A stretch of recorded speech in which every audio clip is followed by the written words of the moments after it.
Hello all of you. आज हम आप सभी के लाए हैं कक्षा 12 जो 16 तारीख दूसरा महीना 2023 में जो पेपर हुआ यूपी बोर्ड हिंदी का। सबसे महत्वपूर्ण हम इस पर डिस्कस करेंगे क्योंकि ये हमने जो पेपर छपाया ठीक इसी तरह का हमने आपको सेट पेपर दिया था जो हमने अपनी वेबसाइट यूट्यूब चैनल पर सॉल्व कराया था, वो भी ठीक इसी प्रकार था।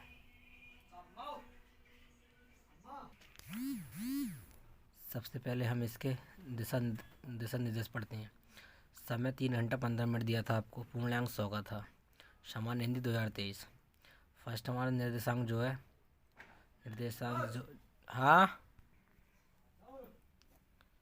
निर्देशांक नंबर 2। इस प्रश्न पत्र में 2 खंड हैं। दोनों खंडों के सभी प्रश्नों के उत्तर अनिवार्य हैं। हमारा क्वेश्चन नंबर फर्स्ट आता है। खंड का क्वेश्चन नंबर फर्स्ट है हमारा, मतलब पहले का जो है प्रताप नारायण मिश्र द्वारा रचित संपादित पत्र का नाम है। तो ये हमारा प्रदीप, मतलब हिंदी प्रदीप है।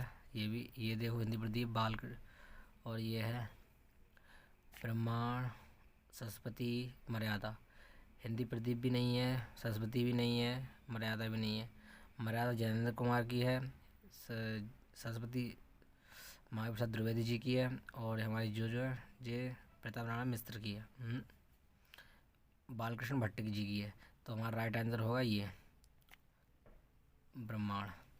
सेकंड नंबर क्वेश्चन पे आते हैं हम। गा नंबर पे ब्रह्मांड भट्ट की आत्मकथा के लेखक हैं हजारी प्रसाद द्विवेदी जी हैं। इसके right first option is the right answer. देखो हमने हजारी प्रसाद द्विवेदी आपको बताया था कि हजारी प्रसाद द्विवेदी चैप्टर सबसे ज़्यादा मोस्ट इम्पोर्टेंट है, जो बोर्ड परीक्षा में हर साल क्वेश्चन इससे डिस्कस किए जाते हैं और हर साल आते भी हैं। अब आता है अशोक के फूल किस विधा की रचना है। कहानी नहीं है, साइंस वर्णन नहीं है, निबंध नहीं है, उपन्यास है।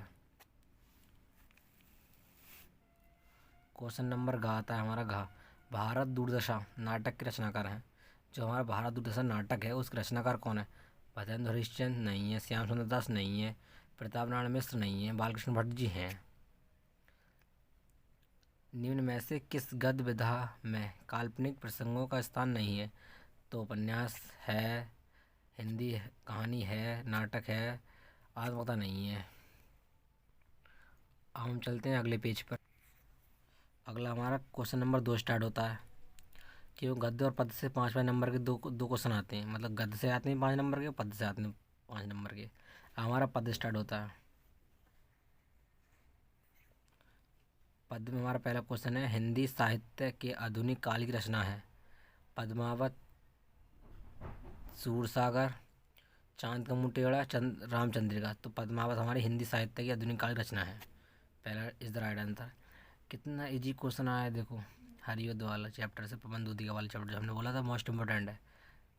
हरियोध का पूरा नाम है जगन्नाथ रत्नाकर नहीं है, नाथूराम शर्मा नहीं है, अयोध्या प्रसाद नहीं है, अयोध्या सिंह हरियोध जी है। छायावाद की प्रमुख विशेषता है प्रकृति चित्रण, बिल्कुल राइट आंसर। प्रकृति का सुकुमार कवि कहा गया है। रामदास दिनकर को नहीं, सूर्यकांत त्रिपाठी को नहीं, जयशंकर प्रसाद को नहीं, सुमित पंत को कहा गया है। ठीक है, राइट आंसर। तार शतक के संपादक हैं गजानन माधव, मुक्तिबोध नहीं है, सुमित पंत जी हैं। इस द राइट आंसर। चलते हम अपने, अब आता हमारा क्वेश्चन नंबर 3 गद्यांश की तरफ। दिए गए गद्यांश पर आधारित प्रश्नों के उत्तर दीजिए। यदि यह नवीनीकरण सिर्फ कुछ पंडितों की व आचार्यों की दिमागी कसरत ही बनी रहे तो भाषा गतिशील नहीं होगी। भाषा का सीधा संबंध प्रयोग से है और जनता से है। यदि नए शब्द अपने उद्गम स्तंभ में ही अड़े रहें, कहीं भी उनका प्रयोग किया नहीं जाए, तो किसी उसके पीछे के उद्देश्य पर ही कठोरताघात होगा। अब आता हमारा क्वेश्चन फर्स्ट, इसका का फर्स्ट, इस वाले का फर्स्ट का उपरोक्त गद्यांश के पाठ और लेखक। उपरोक्त गद्यांश हमारा जिसके पाठ है, मतलब गद्यांश के पाठ जो हमारा राष्ट्र का स्वरूप है। लेखक वासुदेव शरण अग्रवाल जी। हमने बोला था वासुदेव शरण अग्रवाल जी मोस्ट इम्पोर्टेंट, ये सब हर साल आता है इस पाठ से क्वेश्चन। रेखांश की व्याख्या करनी है हमें। यदि यह नवीनीकरण सिर्फ कुछ पंडितों मतलब करनी थी, हमने आपको बताया था ये भी हो जाता, यही हो जाता। भाषा का सीधा संबंध किससे? भाषा का सीधा देखो भाषा का सीधा संबंध प्रयोग से है और जनता से है। लेखक के अनुसार नए शब्दों का प्रयोग न किए जाने पर क्या परिणाम होगा? तो प्रयोग नहीं किए जाने पर उसके पीछे के उद्देश्य पर ही कुठारघात होगा। देखो ये अब अथवा में आया, इसी का क्वेश्चन अथवा में आया था, अथवा में आया था।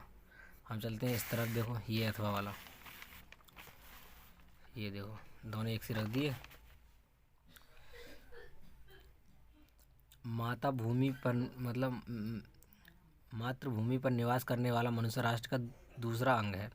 पृथ्वी हो या मनुष्य ना हो तो मतलब पृथ्वी और हो मनुष्य ना हो तो राष्ट्र की कल्पना असंभव है।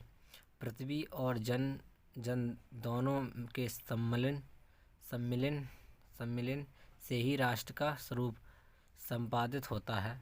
जन के कारण ही पृथ्वी मातृभूमि की संज्ञा प्राप्त करती है। पृथ्वी माता और जन सच्चे अर्थों में पृथ्वी का पुत्र है। रेखांश की वाक्य पाठ के लेकर वासुदेव शरण अग्रवाल जी और पाठ हमारा राष्ट्र स्वरूप। रेखांश की वाक्य इसकी हमें व्याख्या करनी थी।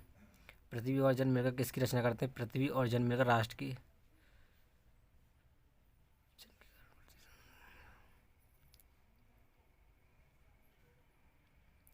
दोनों सम्मेलन ही राष्ट्र का स्वरूप संपादित करते हैं। और है हमारा पृथ्वी किसके कारण मातृभूमि की संज्ञा प्राप्त करती है?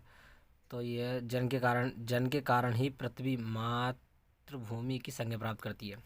क्वेश्चन नंबर 4 पर चलते हैं अब। निम्नलिखित पद्यांश, अब पद्यांश आता है हमारा क्वेश्चन नंबर 4 पद्यांश पे। लज्जित पथिक महिला जो दृष्टि आए, होने देना विकृत वासना ना तू सुंदरी को, जो थोड़ी सी श्रीमित वह हो गोद में ले श्रांति खोना, होठों की ओ कमल मुख की मिलानताएं मिटाना, कोई क्लांता कृषक ललना खेत में जो दिखावे, धीरे धीरे सरस उसकी क्लांतियों को मिटाना, जाता कोई जला यदि मे में हो मतलब मे माना बादल में हो तो उसेला छाया द्वारा सुखित करना, तप भूतांगना मतलब तपती हुई धरती को। हम इससे क्वेश्चन डिस्कस करते हैं। चलो पाठ के लेखक और उपरोक्त कविता के शीर्षक तो नाम लिखते। पाठ के लेखक हमारे हरियोत पवन दूत का लिया गया है। रेखांश की व्याख्या हमने जो कर दी देखो पीछे। कृषक लड़ना और तप्त भूतांगना शब्द करते। कृषक लड़ना मतलब किसान का पुत्र और तप्त भूतांगना मतलब तपी हुई धरती। नायिका पावन से लज्जित पति महिला के प्रति कैसा आचरण बनाने के लिए कहती हैं। यहाँ आ जाओ देखो। होने देना विकृत मतलब उसके वस्त्र को उड़ा मत देना तू, ये बोलती हैं। अब अथवा में आ जाओ देखो। अथवा में क्वेश्चन दे रखा है मान लें। अथवा हमारा क्वेश्चन है संपढ़ लो सेवा सार, जल संस्कृति का यह पतवार, आज से जीवन उत्सर्ग उसी पद तल में विगत विकार, वनो समृद्धि के मूल रहस्य तुम ही यह फैलाई वह वेल, विश्वर सौरभ से भर जाए सुमन के खेले सुंदर खेल। प्रस्तुत गद्यांश पाठ के लेखक तो हमारे मतलब पद्यांश, जो पद्यांश हमारा वो श्रद्धा मनु से लिया गया। कवि है इसके जयशंकर प्रसाद। रेखांश की व्याख्या इसकी हमें व्याख्या करनी थी। और यह पद्यांश किस महाकाव्य का अंश है? तो ये श्रद्धा मनु का अंश है। संपर्ण सेवा सार समझ में कौन सा वो उपमा अलंकार है? समृद्धि और में शब्दों के हमें इसका शब्द के अर्थ लिखने थे। ठीक है, नेक्स्ट पेज पे क्वेश्चन नंबर 5 जो आता है हमारे, निम्नलिखित में से किसी एक लेखक का साहित्यिक परिचय देते हुए उनकी प्रमुख कृतियों के नाम लिखिए। अधिकतम 100% बोला था हमने हजारी प्रसाद द्विवेदी जी आने का है, तो 100% आया हमारा बताया हुआ हजारी प्रसाद द्विवेदी। हमने 100% सिर्फ हमने ये बोला था, सिर्फ एक याद कर लो। 100% आ गया नहीं आ गया? और वासुदेव शरण अग्रवाल नहीं बोला था, ये भी नहीं बोला था, खाली हजारी ये बोला, फंसा है हमारा। देखो क्वेश्चन नंबर इसी का आता है पद्य में से निम्नलिखित में से किसी एक कवि का साहित्यिक परिचय देते हुए उनकी प्रमुख रचनाओं का उल्लेख कीजिए। हमने मैथिलीशरण गुप्त बोला था 100%, 100% में लिख के दिया था मैथिलीशरण। हमारा क्वेश्चन नंबर अब आता है 6। हमने बोला 100%, महेश गुप्त जी 100% लिख के दिए थे, और हमने ये भी लिख के दिया था जयप्रकाश द्विवेदी जी 100% आने के, तो वो भी देखो हमारे 100% फंसे हैं। क्वेश्चन नंबर 6 है, ध्रुव यात्रा पंचलाइट कहानी का सारांश हमने शब्दों में लिखिए। हमने बोला था ध्रुव यात्रा तैयार कर लो आप, फिर भी ध्रुव यात्रा पढ़ा नहीं, ध्रुव यात्रा नहीं करते पंचलाइट, दोनों में से एक फंसा है। अथवा हमें मिलता है बहादुर कहानी का उद्देश्य प्रकाश डालिए। दो बताई थी, दोनों में से दोनों फंसी हैं हमारी, देखो पंचलाइट और बहादुर दोनों आई हैं। अब ये हमारा आता है 100 पठित खंड काव्य के आधार पर किसी एक खंड के एक प्रश्न का उत्तर दीजिए, अधिकतम 80 शब्द। हमारा सत्य की जीत है, हमारा सत्य की, हमने बोला था सत्य की जीत कथा कथनांक पर प्रकाश डालिए, हमने बोला 100% तैयार करने के लिए। ये तो 100% हमारा जो हमने बताया वही वही आया है। चलते हैं हम नेक्स्ट पेज पर। क्वेश्चन नंबर 8, मतलब अब क्वेश्चन नंबर यहाँ से हमारा जो हमारा गा है सेक्शन वो स्टार्ट होता है, खंड खा। प्रश्न नंबर 8, दिए गए गद्यांशों में से किसी एक का ससंदर्भ हिंदी अनुवाद कीजिए। अब हमने बोला था देखो ये महामना मालवीय चैप्टर से आया है, संस्कृत के महामना मालवीय चैप्टर से लिया गया ये। हमने बोला था कल्याण महामना मालवीय 100% आएगा उस चैप्टर से, आया नहीं आया। और देखो ये जातक कथा से नित्य जातकम से आया है ये 100% हमने बोला वही वही हुआ है सब कुछ। हम इसकी संस्कृत अनुवाद इस वीडियो के बाद तुरंत बना देंगे। क्वेश्चन नंबर गा आता है, इसी का सुलेख आता है 7 नंबर में। तो देखो ये हमने बोला था उससे, हमने आपसे बोला था सुभाष रत्नानी तैयार कर लेना 100%, देखो हमने जो बताया वही वो आया है, मगर आप लोग तैयार नहीं करते हैं, मतलब क्या कर लेते हैं कोई पता नहीं चलता। ये देखो वज्रा दपी कठोराणी मृदुनीति कुसुमादीपी, बोला था हमने आएगा, ये आएगा 100% आया। देखो ये ब्रज से भी कठोर और मृद से भी कोमल, कौन जान सकता है जिसका हृदय जिसका हृदय सुकुमार है। अब क्वेश्चन नंबर 9 हमारा स्टार्ट होता है यहाँ से, देखो निम्नलिखित मुहावरों और लोकोक्तियों में से किसी एक का अर्थ लिखकर उसका वाक्य प्रयोग कीजिए। भीगी बिल्ली बनना मतलब भयभीत होना। रामू के घर पुलिस आता देख रामू भीगी बिल्ली बन गया। हाथ पीले करना विवाह करना। दूध का दूध पानी पानी होना। आँख का अंधा नाम नयनमुख। क्वेश्चन नंबर 10 आता है हमारा, देखो रमा प्लस ईसा कौन से में दिख रहा है, रमा प्लस ईसा रमेशा, ये देखो 7 नंबर राइट आंसर। इत्युत्तम इति प्लस उत्तकम इत्युत्तकम, और इसका हो गया हमारा ये 2 नंबर, ठीक है। अब आती है हमारी मतलब ये विभक्ति और वचन।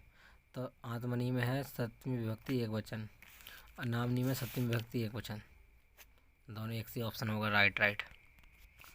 अब आता है हमारा निम्नलिखित शब्द युगों का सही अर्थ चयन करके लिखिए। द्रव्यमान होता है तरल पदार्थ और धन, ठीक है। हरि माने शंकर और विष्णु, तो हरि विष्णु और शंकर, ठीक है। अब संधि मतलब किसी एक शब्द के 2 अर्थ लिखिए। तीर बाण बण कुल किनारा वंश। अब आता है निम्नलिखित वाक्यों में से किसी एक का शब्द का चयन करके लिखिए जिसके भीतर की हवा तापमान सम स्थिति में रखा गया हो। तो परिपति, पीने की इच्छा रखने वाला पिपासु है option 2 number, right answer is the 1। चलते हैं अब नेक्स्ट उस पर।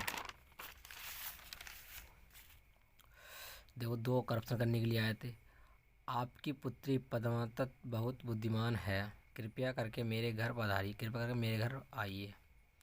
कानपुर में औद्योगिक नगरी है, कानपुर औद्योगिक नगरी है, ऐसा होता। श्रृंगार रस और करुण रस आ गया। करुण रस तो मतलब करुण रस का स्थायी भाव शोक होता है, शोक नाम स्थायी भाव अनुभव संचारी भाव के संयोग से करुण रस की निष्पत्ति होती है। और अनुप्रास आ गया, उपमा आ गया है, मतलब एक दूसरे रूप में गया वहाँ उपमा होता है।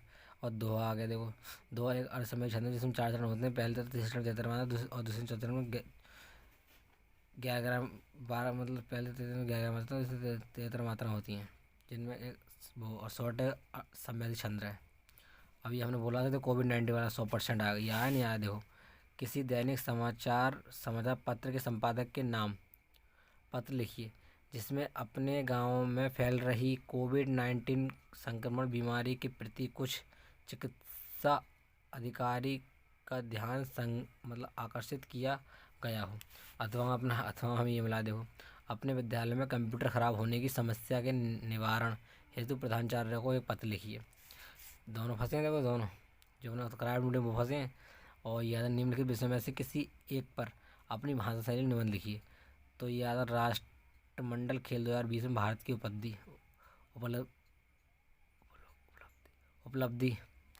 क्वेश्चन नंबर ये देखो, हमने बोला था ये भी आएगा। और मेरा प्रिय साहित्यकार, ये तो मैंने बोला ही था 100% आया देखो। और भारत में कृषि क्रांति, ये भी 100% आया है।